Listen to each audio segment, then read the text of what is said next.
مسئلہ صحیح ہے.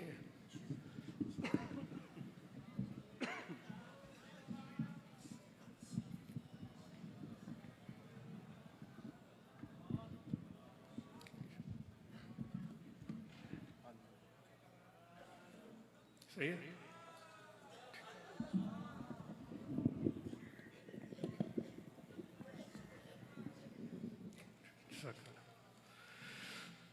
نحمدہ ونصلی علی رسول الکریم. اما بعد فاعوذ باللہ من الشیطان الرجیم. بسم اللہ الرحمن الرحیم. لا تقنطوا من رحمت اللہ ان اللہ یغفر الذنوب جميعا. صدق اللہ مولانا العظیم. وقال اللہ تبارک و تعالی فی شان حبیبہ. بسم اللہ الرحمن الرحیم. ان اللہ وملائکتہ یصلون علی النبی یا ایہا الذین آمنوا صلوا علیہ وسلموا تسلیما. اللہم صل علی سیدنا و مولانا محمد وعلی آلہ واصحابہ اجمعین. آنے والے سب معزز مہمان خصوصاً خواتین، السلام علیکم ورحمۃ اللہ وبرکاتہ. اللہ تعالیٰ آپ کو جزائے خیر عطا فرمائے، آپ کا سفر قبول فرمائے، آپ کے نیتوں اور آپ کے جذبوں اور محبتوں کو بڑھائے، اور جو آپ کے ارادے ہیں ان میں اللہ تعالیٰ بہتری اور کامیابی عطا فرمائے. رمضان کی آمد ہے. ہم سب بڑے خوش قسمت ہیں اور دعا کرتے ہیں کہ یہ بابرکت مہینہ زندگی میں ہمیں نصیب ہو، اور یہ بہاریں رحمتوں کی، مغفرتوں کی، بخششوں کی ہم سب کو حاصل ہوں. اس کے لیے ہمیں روحانی، جسمانی طور پر، ذہنی طور پر تیار رہنا ہے اور کوشش کرنی ہے. سب سے اہم ترین چیز جو ہمارے لیے مقدم ہے وہ ہماری صحت ہے، اور ہم سب اس کا ضرور دھیان رکھیں. یہاں کہ کچھ معمولات زندگی اتنے مشکل اور چیلنجنگ ہوتے ہیں کہ بہت ساری مرتبہ ہم اپنی صحت اور اپنے جسمانی تندرستی کو بھول جاتے ہیں. آج اس کو امید ہے کہ چونکہ یہ میں اپنی صورتحال کو سامنے رکھ کر عرض کر رہا ہوں، تو اس کے پھر نتیجہ بھی بھگتنا پڑتا ہے. جب ہم بھول جاتے ہیں اپنی صحت اور تندرستی کو تو پھر اس کا خمیازہ بھی بھگتنا پڑتا ہے. تو میں نصیحت کرتا ہوں اپنے آپ کو اور آپ کو بھی کہ ہم سب اس چیز کو زیادہ اہمیت دیں. اللہ تعالیٰ ہمارے لیے بھلائی چاہتا ہے، دنیا کی بھلائی چاہتا ہے. اللہ تعالیٰ ہمارے لیے آخرت کی بھلائی چاہتا ہے. حضور علیہ السلام ہمارے دنیا کی کامیابی کو پسند فرماتے ہیں، آخرت کی کامیابی کو پسند فرماتے ہیں. یہ ساری کامیابیاں جدوجہد اور محنت سے ملتی ہیں، عمل سے ملتی ہیں، اور عمل تب ممکن ہوتا ہے جب ہم جسمانی طور پر، ذہنی طور پر ٹھیک ٹھاک ہوں. تو ہمیشہ ہم سب خیال رکھیں، واک کریں، متحرک رہیں. سب سے بڑی کمزوری اور خرابی ہمارے اس معاشرے میں یہ پائی جاتی ہے کہ مسلسل بیٹھے رہتے ہیں. اگر اٹھنا پڑ جائے تو ہمیں اٹھنا گوارا نہیں ہوتا. حتیٰ کہ پانی کا گلاس چاہیے تو ہم بیٹھے ہی رہ جاتے ہیں، کسی اور کو بولتے ہیں، بیوی کو بول دیں گے، بیٹے بیٹی کو بول دیں گے کہ مجھے گلاس لا کر دے.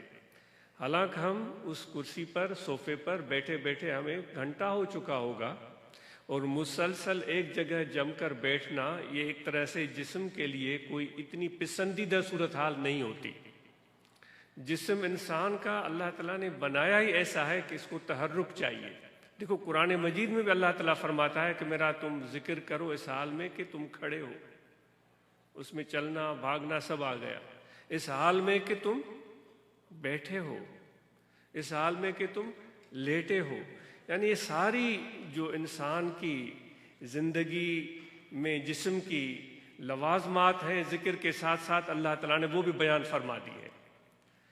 تو اس کا ہم دھیان رکھیں، اور مجھے امید ہے کہ ہم ضرور ان چیزوں پر غور فرمائیں گے. برانچز یہ رپورٹ دیتی ہیں کہ ہم صحت کا خیال رکھتے ہیں، ہم بلڈ پریشر کو دیکھتے ہیں، ہم ڈائبٹیز کو چیک کرتے ہیں، واک کا اہتمام کرتے ہیں، یہ سلسلہ جاری رہنا چاہیے۔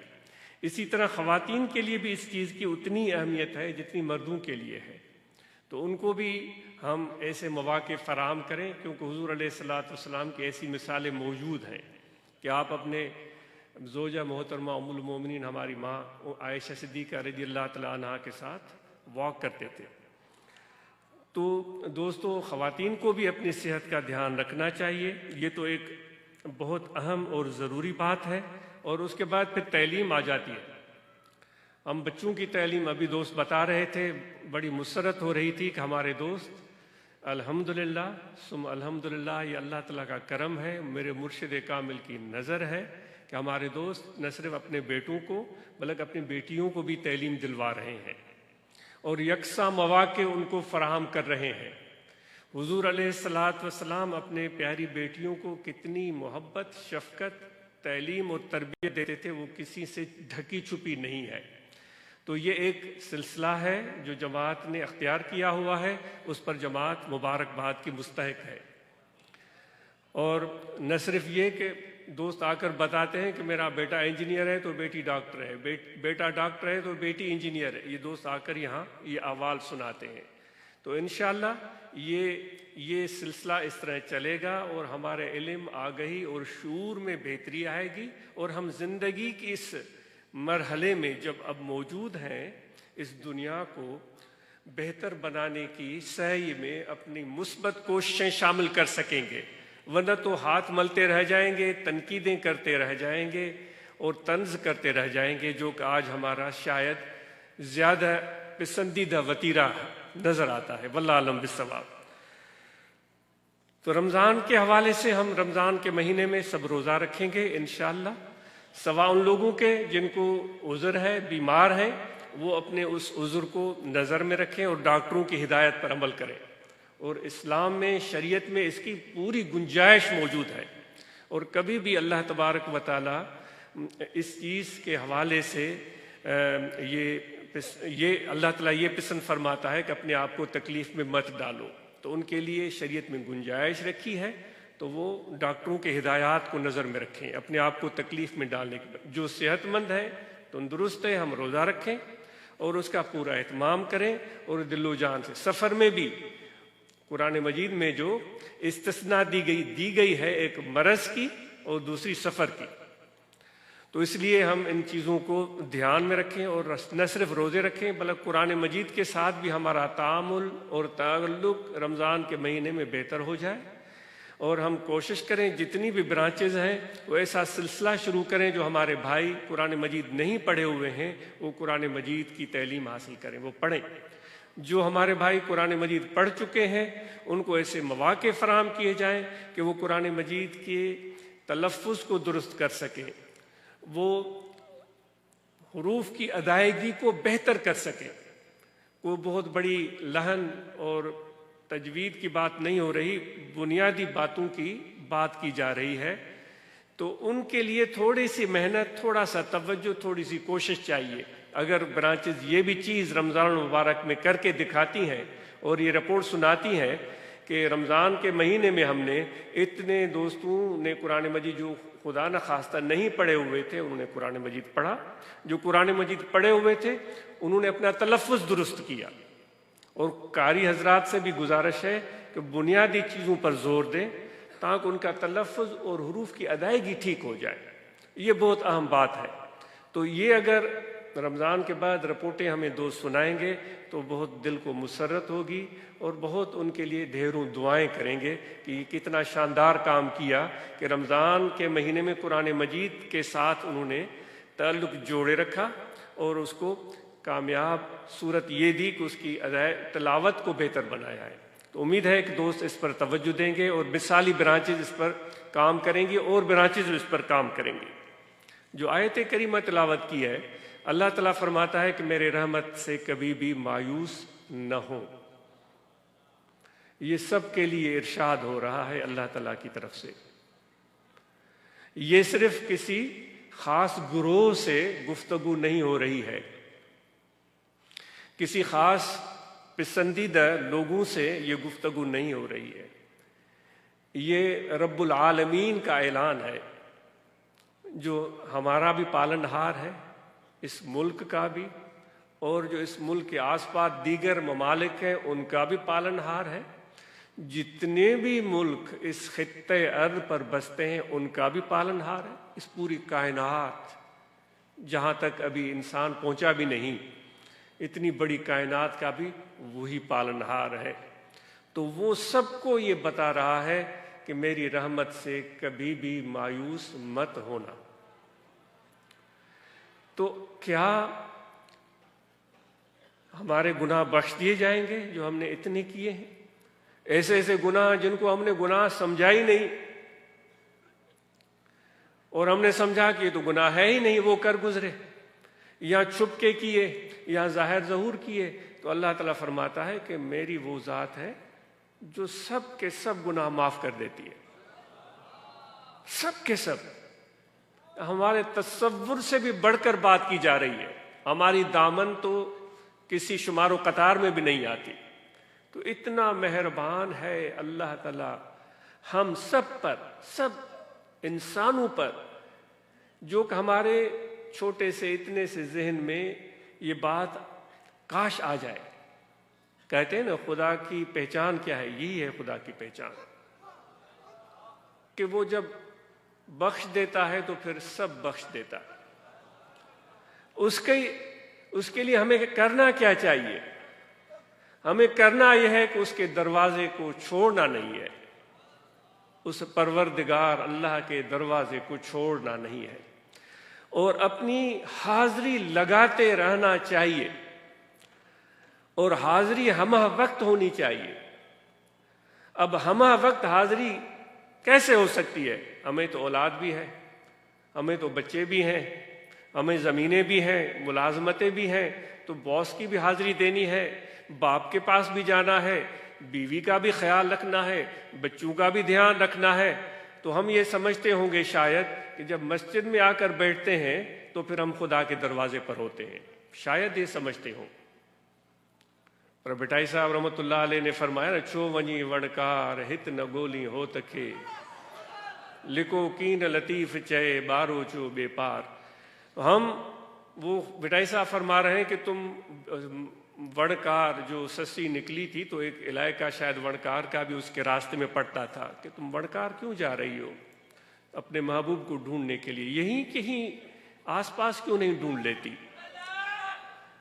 تو دوستو، ہمیں ادھر ادھر جا کر ڈھونڈنے کا شوق ہوتا ہے، بھئی اس کے پاس جائیں گے، اس کے پاس جائیں گے، وہ بھی بڑی بات سنا رہا ہے، وہ بڑی دعویٰ کر رہا ہے، وہ بڑی باتیں، کرامتیں، دعوائیں، جلوے، رنگ، روغن، لباس، ساری چیزیں دکھا رہا ہے، چلو اس کے پاس چل کر دیکھتے ہیں۔ تو بھائی ہمیں مرشد نے کیا سکھایا ہے؟ مرشد نے سکھایا ہے کہ کل بھی ذکر کرو، کیونکہ خدا تمہارا اللہ نہ دائیں ہے، نہ بائیں ہے، نہ آگے ہے، نہ پیچھے ہے، وہ تو تمہارے ساتھ ہے۔ وَهُوَ مَعَكُمْ أَيْنَمَا كُنْتُمْ، تم جہاں کہیں بھی ہو وہ تمہارے ساتھ ہے۔ ہمیں صرف وہ احساس چاہیے، وہ نظر چاہیے کہ اس کی معیت، اس کی قربت کو محسوس کر سکیں۔ یہ ہنر سکھاتا ہے مرشد کامل، یہ ہنر سکھاتا ہے مرشد کامل کی صحبت۔ بہت سارے لوگ کتے کے بارے میں خرابیاں بیان کرتے ہیں، اور بہت سارے لوگ کتے کی خوبیاں بیان کرتے ہیں۔ وہ عجیب سا مرکب ہے کتے کی ذات، اس کے اندر لوگ نجاست بھی ان کو نظر آتی ہے، اور لوگوں کو رحمت سے دوری بھی نظر آتی ہے، اور دوسری طرف دیکھیں تو کہتے ہیں بھئی وفاداری تو کوئی کتے سے سیکھے، شب بیداری تو کوئی کتے سے سیکھے، استواری تو کوئی کتے سے سیکھے، یعنی دونوں گروہ پائے جاتے ہیں۔ چلو ہم طریقت والوں کی بات کرتے ہیں۔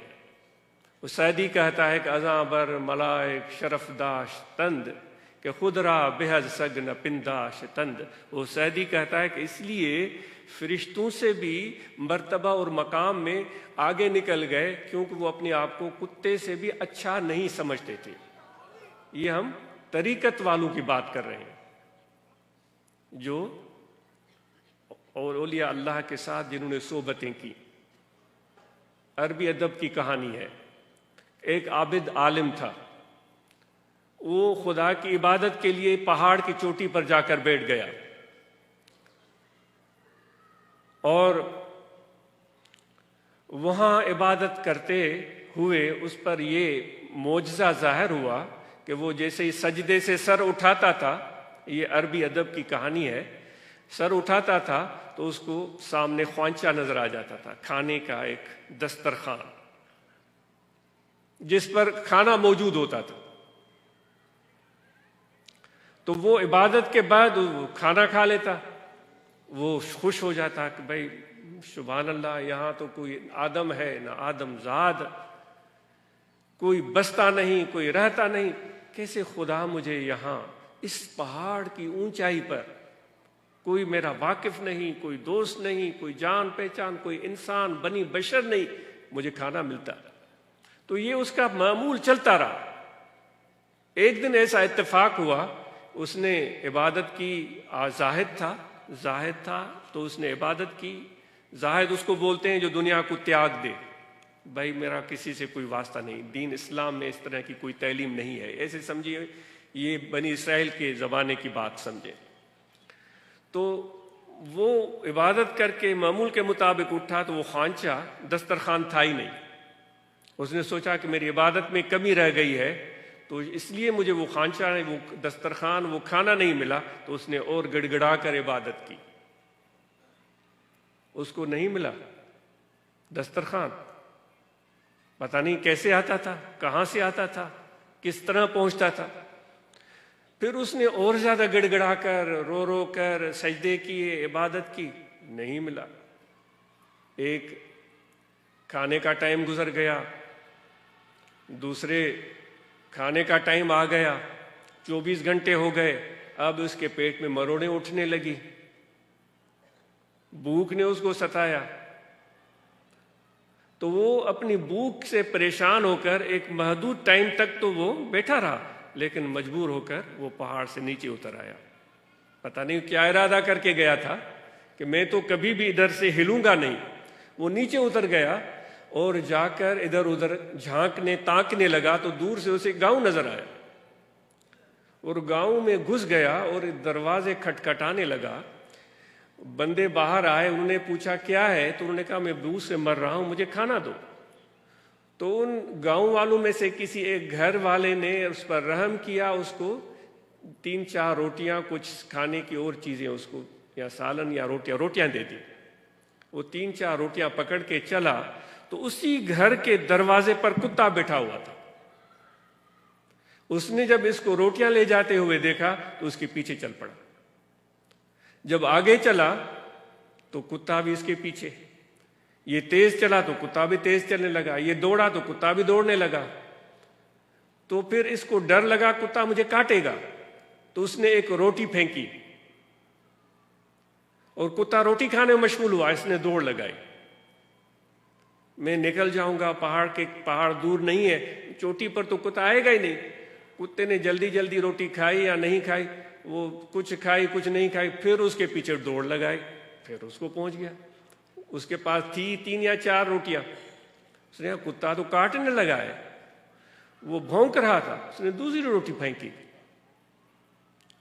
کتے نے اس کو روٹی کو منہ لگایا، اس نے اور تو تیز دوڑ لگائی. تھوڑی دیر میں کتا پھر اس کے پیچھے.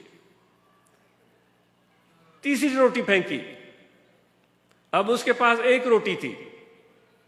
اب اس نے اور زیادہ تیز دوڑ لگائی کہ بھائی اوپر پہنچوں، آرام سے روٹی تو کھاؤں، لیکن کتا پھر پیچھے لگا. تو اب اس کو غصہ آیا اور دور دور سے کتے کو کہنے لگا 3 روٹیاں تو تمہیں کھلائی ہیں، 1 روٹی بھی مجھے نہیں بخش رہے ہو، کتنے تم ناشکرے ہو، ناشناس ہو. پر روٹی مانگنے اور مجھے تم تانے مار رہے ہو کہ تم ایسے ہو، تم کتے ہو، تم نجس ہو، تم پلیت ہو، تم یہ ہو. بھائی میں جیسا بھی ہوں، مجھے اتنے سال ہوئے ہیں، میرا مالک ایک دن روٹی دیتا ہے، 3 دن روٹی نہیں دیتا، بھول جاتا ہے اپنے کام میں 3 دن کاٹ لیتا ہوں، لیکن کسی اور غیر کے در کی طرف میں آنکھ اٹھا کر بھی نہیں دیکھتا۔ بھوکا ہوں، پیاسا رہوں، کچھ بھی ہو، مالک کے در پر پڑا رہتا ہوں۔ اے زاہد، تمہیں کیا ہوا کہ 24 گھنٹے میں ہی تم اپنے مالک کے دروازے کو چھوڑ کر نیچے آ گئے ہو؟ تو دوستو، میں عرض کر رہا تھا کہ ہم بھی اس طرح جھانک تانک لگاتے ہیں۔ تو یک راگیر محکم گیر، ایک کو تھامو، مضبوطی سے تھامو۔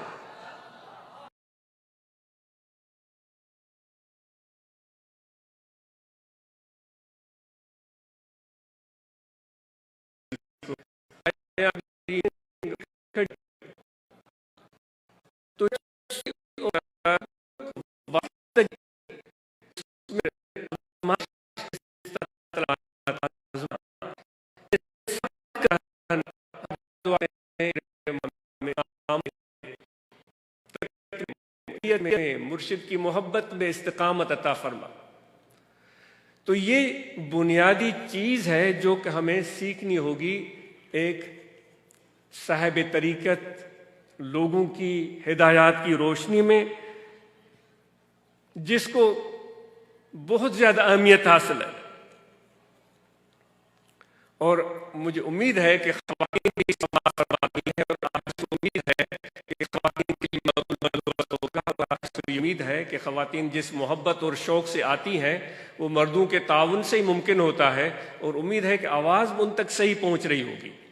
اور یہ معمول ہر ماہانہ پروگرام میں دوستوں کی ذمہ داری ہے، انتظامیہ کی ذمہ داری ہے، اس کو یقینی بنائیں جو خواتین آئیں وہ سماعت فرمائیں، ان کے لیے نماز اور وضو کا بندوبست معقول ہو، تکلیف نہ ہو، زحمت نہ ہو، اور پھر ماہانہ پروگرام میں مرد اور خواتین دونوں اس سے بہرہ مند ہوں۔ تو مجھے امید ہے کہ یہ پیغام خواتین بھی سن رہی ہوں گی، ہم سب کے لیے ہے۔ اور جو دوستوں نے تبلیغی تنظیمی اپنے احوال سنائے، بہت مسرت ہوئی۔ دوستوں کی محنتیں قابل تعریف ہیں، نام اور لینے کی ضرورت نہیں، ابھی سب پیارے ہمارے دوست ہمارے مخلص بیان کر رہے تھے، بلوچستان سے، ٹھٹا سے، پنجاب سے، کراچی سے، اور بلوچستان والوں کا کام قابل تعریف ہے۔ کچھ دن پہلے دوستوں نے احوال سنایا، شاید ہب یا ہب کے آس پاس کے علاقے کا، کہ جماعت اصلاح المسلمین کی برانچز 25 تھیں، تو روحانی طلبہ جماعت کی برانچز ان سے بھی بڑھ کر تھیں۔ تو یہ ایک عمدہ مثال ہمارے بلوچستان کے دوستوں نے پیش کی ہے۔ تو مجھے امید ہے کہ جو باقی ہمارے سندھ، پنجاب، سرحد، کشمیر، گلگت بلتستان، جہاں جہاں بھی یہ دوست بستے ہیں، تو وہاں بھی اس پیٹرن پر چلیں گے، جتنی جماعت اصلاح المسلمین کی برانچز اتنی ہی روحانی طلبہ جماعت کی برانچز۔ خلفائے کرام کی بہت بڑی ذمہ داری ہے، اس رمضان کے مہینے میں مبلغین کی ذمہ داری ہے، ہمارے علماء کرام کی ذمہ داری ہے۔ ان کو پہلے ہی عرض کیا گیا ہے کہ برانچز میں وہ اپنے قرآن مجید کی تعلیم اور اس فہمی کو، قرآن فہمی کے سلسلے کو آسان اور عام کریں، کہ ہمارے دوست مستفید ہو۔ یہاں اعتکاف کا دوست اہتمام کرتے ہیں، ان کو بھی یہی پیغام دیا جاتا ہے۔ اور ہم سب کی یہ مشترکہ ذمہ داری ہے کہ جو بھی نظام، نظم و ضبط یہاں مسجد، مدرسہ یا جو بھی لنگر اور خدمت فقراء کی ہوتی ہے، عام مہمانوں کی ہوتی ہے، وہ سب جماعت کی طرف سے ہوتی ہے۔ تو اس مہینے میں بلکہ پورے سال اور آئندہ بھی جب ہمیشہ کے لیے صدقہ فطر ہو، زکوٰۃ ہو، اس حوالے سے آپ یقینی بنائیں کہ یہاں جو دوستوں نے نظم و ضبط قائم کیا ہے ان کے ساتھ تعاون کریں اور اس میں شرکت کریں، اور اپنے احباب کو بھی اس طرف متوجہ کریں۔ جو وفود ہیں ہر برانچ میں تشکیل دیے جائیں، اور وفود بھی رمضان کے مہینے میں پوری کوشش کریں کہ نئی نئی جگہوں پر پہنچ کر رمضان المبارک کا تعارف کروائیں، اور وہاں تراویح کا اگر اہتمام نہیں ہے تو مناسب طریقے سے تراویح کا اگر اہتمام وہاں مقامی لوگ کر سکیں تو بہت ہی اعلیٰ ہے۔ وہ ہم اپنے بیٹے اور بیٹیوں کو قرآن مجید پڑھائیں، کیا ہی اچھا ہو کہ ماں باپ خود اپنے بیٹوں اور بیٹیوں کو قرآن مجید پڑھائیں، ورنہ تو دیگر صورت میں بیٹیوں کو تعلیم دینے کے لیے خاتون ہو اور بیٹوں کو تعلیم دینے کے لیے مرد ہو، یہ زیادہ محفوظ اور آسان طریقہ ہے۔ تو امید ہے کہ آپ اپنے محبت اور اس شوق کو اس مہینے میں اور بڑھائیں گے۔ ذکر کی اجازت ہم سب کو ہے۔ یہاں بائیں جانب انسان کا دل ہے، اس دل میں توجہ رکھیں کہ دل ذکر کر رہا ہے اللہ اللہ اللہ اللہ۔ جیسے ہی آپ یکسوئی کے ساتھ دل کی طرف توجہ فرمائیں گے تو اللہ تعالیٰ کی یاد کا اثر آپ کے رگ رگ میں، خون کے قطرے قطرے میں، بال بال میں، گوشت پوست میں، ہڈیوں میں اس کا اثر آپ کو اترتا ہوا محسوس ہوگا۔ وہ اللہ کی رحمت آپ کے روئیں روئیں میں اترتی ہوئی محسوس ہوگی۔ یہ ہے قلب ذکر کی برکت۔ اور اگر اس میں آپ زیادہ جلدی اور پائیدار ترقی چاہتے ہیں تو مرشد کی محبت، نسبت اور تصور کو دل میں لے آئیں۔ نقش بندی سلسلے میں مرشد کی نسبت تصور کو بنیادی اہمیت حاصل ہے۔ وہ ہمارے حضرت فرماتے تھے کہ مرشد سے نسبت نہ ٹوٹے، محبت مضبوط رہے، عقیدت تعلق مضبوط رہے، ذکر میں کمی ہوگی تو وہ خود بخود پوری ہو جائے گی۔ اگر ذکر میں تگڑا ہے لیکن مرشد کے ساتھ نسبت محبت میں کمزوری ہے تو وہ ذکر ایک دن ایک دن اسے چھوٹ جائے گا۔ تو اس لیے اہمیت جو ہے وہ مرشد کامل کے ساتھ نسبت محبت اور تعلق کو حاصل ہے۔ تو اس کو مضبوط سے مضبوط تر بنانے کی کوشش کریں۔ ہم سب نماز پنجگانہ ادا کریں، ہم سب رمضان المبارک کے روزے رکھیں، زکوٰۃ ہم میں جس کسی پر واجب ہے وہ زکوٰۃ ادا کرے، جس کسی پر حج فرض ہے وہ حج ادا کرے، اور باقی جو ذمہ داریاں ہم سب کی اجتماعی بنتی ہیں ان کو پورا کریں۔ یہ بہار کا موسم چل رہا ہے، دوست درخت لگا رہے ہیں، کیا ہی اچھا ہو کہ اس میں ہم بھی شامل ہو جائیں اور اللہ تعالیٰ کے اس دنیا کو اور بھی خوبصورت بنائیں، کیونکہ یہ بہت پیارا اور عظیم تحفہ اللہ نے ہمیں عطا کیا ہے اور ہمیں نیابت اس زمین کی عطا فرمائی ہے۔ تو ہماری ذمہ داریاں بھی اور مخلوق کے مقابلے میں زیادہ بنتی ہیں۔ اس زمین کو خراب کرنے کے بجائے اس کو خوبصورت بنانا یہ ہماری ذمہ داری ہے۔ وہ جو سوال ہوگا فما عملت فیہا، دنیا میں پھر تم نے کیا کیا، تو پھر ہمیں یہ ساری چیزیں وہاں بیان کرنی پڑیں گی کہ ہم نے درختوں کو کاٹا، ہم نے جانوروں کو نقصان پہنچایا، پرندوں کو نقصان پہنچایا، نظم و ضبط میں خرابی پیدا کی، گندگی پھیلائی، غلاظت پھیلائی، ہم نے صفائی کا اہتمام نہیں کیا، تو ہم کیا اللہ تعالیٰ کی بارگاہ میں جواب دیں گے؟ آپ جا کر ان حصوں کو دیکھیں۔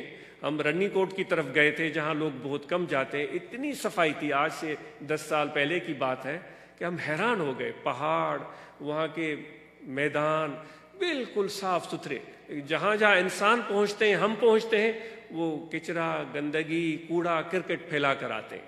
بھائی جیبیں اللہ نے دی ہیں، کوئی پلاسٹک کا کوئی بیگ ہے تو ادھر پھینکنے کے بجائے جیب میں ڈال دیں، کوئی صحیح جگہ ملے پھر جیب سے نکالا اس میں ڈال دیا، گھر کے کوڑے میں پھر وہاں جا کر آپ ڈالیں۔